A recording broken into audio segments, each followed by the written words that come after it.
One of the main reasons why I wanted you guys here at 5 o'clock is to let you guys know, because you guys have always shown with me in all the past art shows that we've done.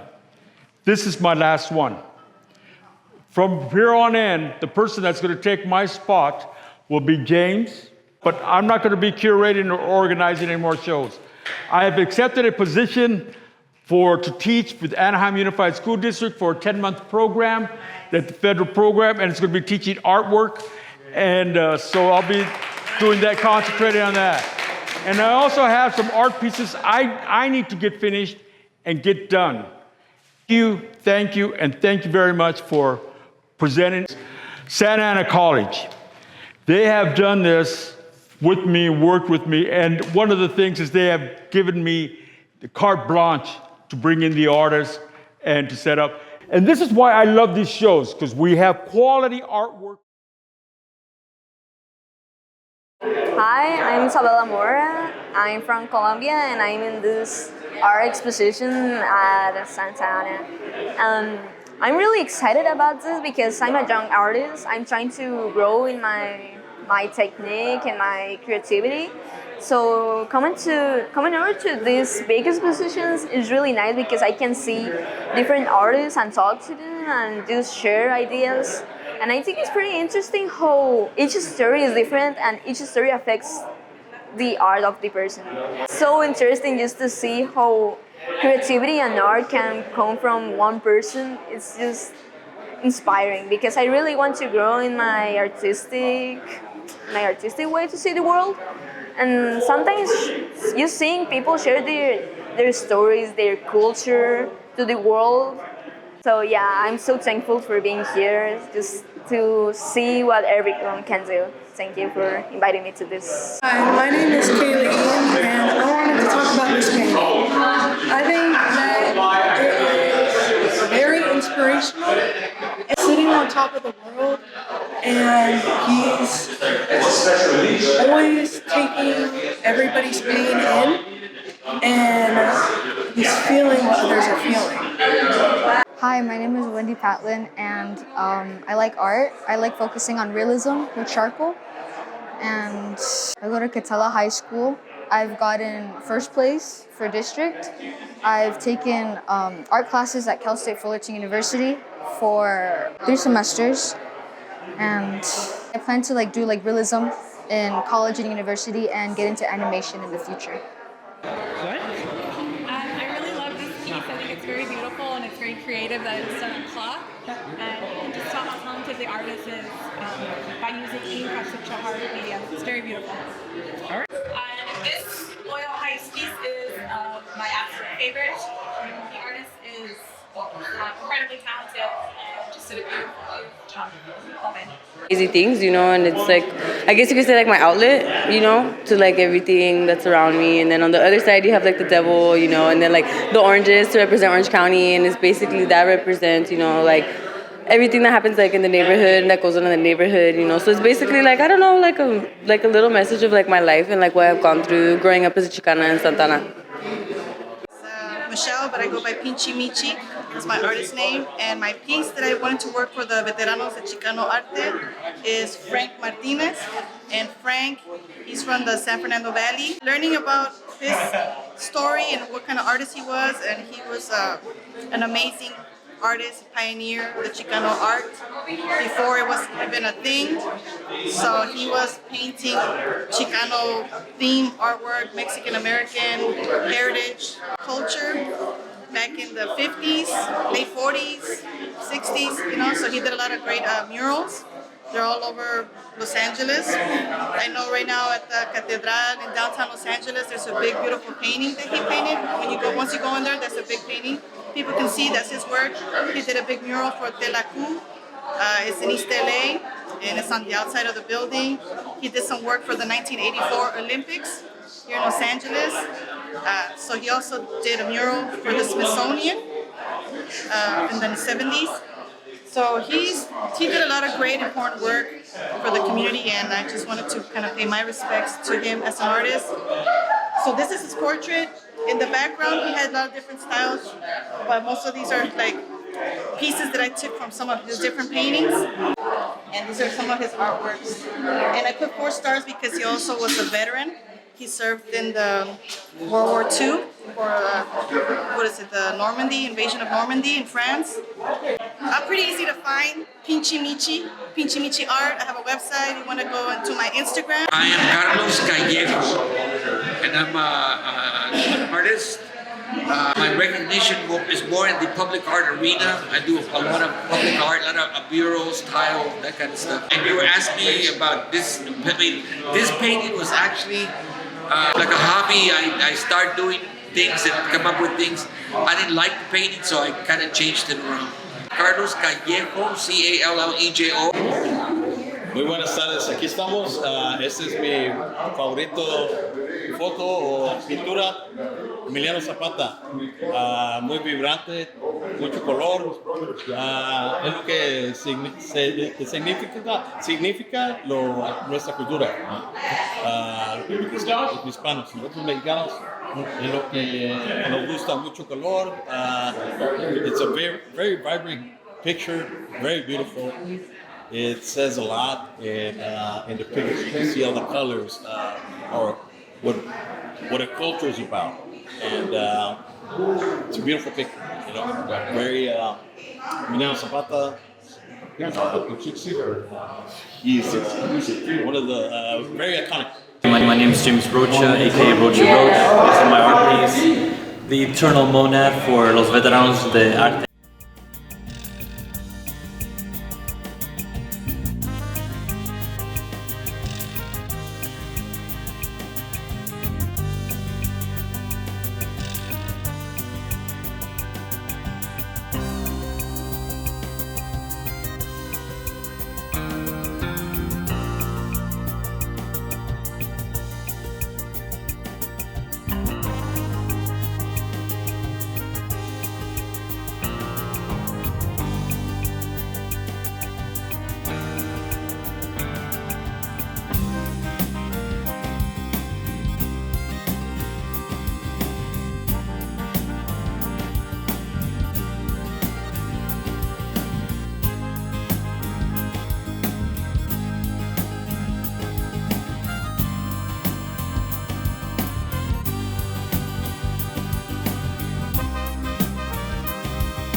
This very haphazardly.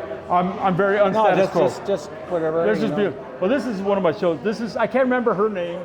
She's from Texas. The Texas Rangers burned her place down. That's Res Tejerina. Yeah, I sponsored him his last tour. Yeah. I brought him from Texas over here. Yeah, no, and then Ralph Ramirez in one of the other shows in Riverside where he came in was the, what do you call it, the security or the bodyguard for him. That's Bert Corona. Of course. That's Corky, and that's Gloria Molina. Oh. And this is a watercolor of mine. Nice. So what do you think of my watercolor? Well, it's beautiful because of the way you balance everything out beautiful. Here's the future coming up to look at it and stuff like that. A little bit of the past. One was surprised that might be you in there. Well, actually, that is the reason I put that in is because there's a new law that was created that made cruising legal. And these are like the more positive stuff of the Chicano.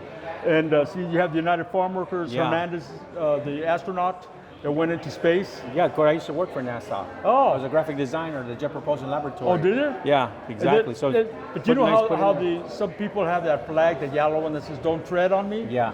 Well, the title of this was "We Don't Tread, We Devour and Move Forward." There you go. Good. And that's why I put hate, greed, and politics on the snake. They have the snake, even though some people call it the worm, but it's got a rattler. And he's crying. He's crying. I'm Rachel Ochoa Cervera. Where are you from, Rachel? I grew up in Boyle Heights. I live now in LA County in the Avocado Heights area. Now tell me, you've been involved with the Chicano movement for many years, right? Many years, over 54 years. How has art really influenced the Chicano movement? It is tremendous, the impact that art has on the awareness of social justice, the awareness of art as a media, and especially in the classroom, and among artists, that they're expanding their awareness and using it in the classroom. And I understand recently you became a teacher. Yes, And I'm an art teacher now. Being a fellow educator, it is so important to incorporate art in your teaching. And art tells a story. I always had art. I wasn't a good artist. My family are great artists. And so the inspiration for these galleries and for your work in education and for your work as a curator of this gallery, it's important to pass on and leave a legacy for this community. And I can see that Santa Ana is moving very progressively. Yes. So thank you for letting me come today from Thank you. Roosevelt. Thank you so much. Well, I think it's had a rebirth, and it's brought back the use of the term Chicano, which lately, well, for many years had been in disuse, replaced by other terms. But now we're getting back to the roots of Chicanismo, as we call it. Well, I was an activist from the Boyle Heights area of Los Angeles. I attended Roosevelt High School in the mid-'60s, and there I met some of my classmates, David Sanchez and Rachel Ochoa, Victoria Castro, Richard Adams, and some others. And we formed a group called the Young Citizens, which later become the Young Chicanos for Community Action, which was the precursor to the Brown Beret organization. Well, for some years now, the movement has been dormant. I would say, like after about the year 2007, 2006, where they had the million person march in downtown Los Angeles, and that was kind of like the peak. And after that, things just started. For whatever reason, we started to get too comfortable. And a lot of the activism, it just fell by the wayside. And in certain issues, other groups took over, like the police abuse, the police brutality issue. And for some reason, we just stayed on the outside. And even in what's considered to be our main issue, immigration, for some reason that it went dormant. Starting to become aware, and we have some really good and capable professors of Chicano studies, like Dr. David Sid at Cal Poly Pomona University, and others like him that are spreading this word and are having the actual activists from the Brown Berets and other organizations speak before their students, instead of some academics who, get their information from second, third, or fourth hand.